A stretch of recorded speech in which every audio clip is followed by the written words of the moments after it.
मला या विषयावरती खरंच काही कमेंट करायचं नाही आणि त्यांनी जे काही केलं कदाचित त्यांच्या हिशोबाने योग्य असेल. I would say no comments. असं म्हणताय का तुम्ही दोघं तुमच्यावर गुन्हा दाखल करण्यात बरं. आम्ही बोगस आदिवासी आहोत का खरे आदिवासी आहोत याचे आमच्याकडे दाखले आहेत, पुरावे आहेत. ते आता मी तुमच्या समोर सदर करतो. त्याची कॉपी पण तुम्हाला देतो.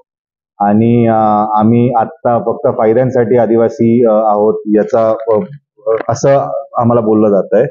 पण याच्या व्यतिरिक्त की आमचे डॉक्युमेंट्स वगैरे तर आहेतच याच्यात.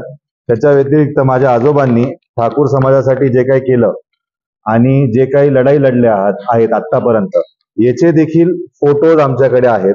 म्हणजे माझे आजोबा श्री शिवदास नामदेव ठाकूर हे ठाकूर समाजाचे पंचप्रमुख देखील होते. हा. तर त्याचे पण माझ्याकडे फोटोज आहेत. ते फोटोजचे पण मी पुरावे तुम्हाला देतो. आणि ज्यांनी कोणी प्रश्न उचलला तो चांगलाच उचललाय असं समाजाचा विचार नक्कीच करायला पाहिजे. पण मी 2009 पासून इथे मतदान करतोय त्यावेळेस मला कोणी काही विचारलं नाही.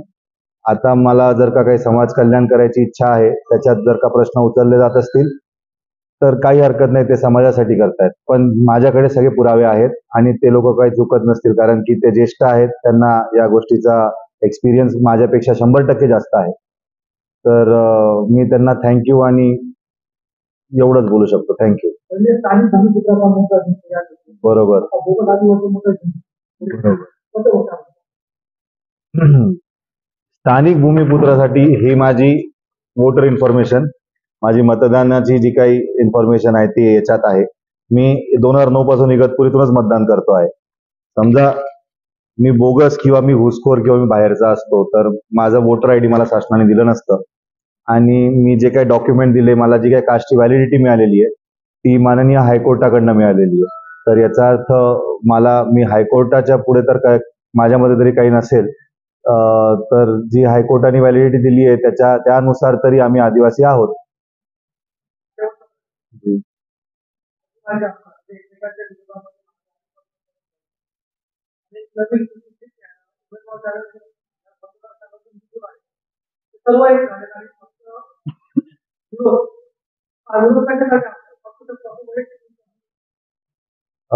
साहेब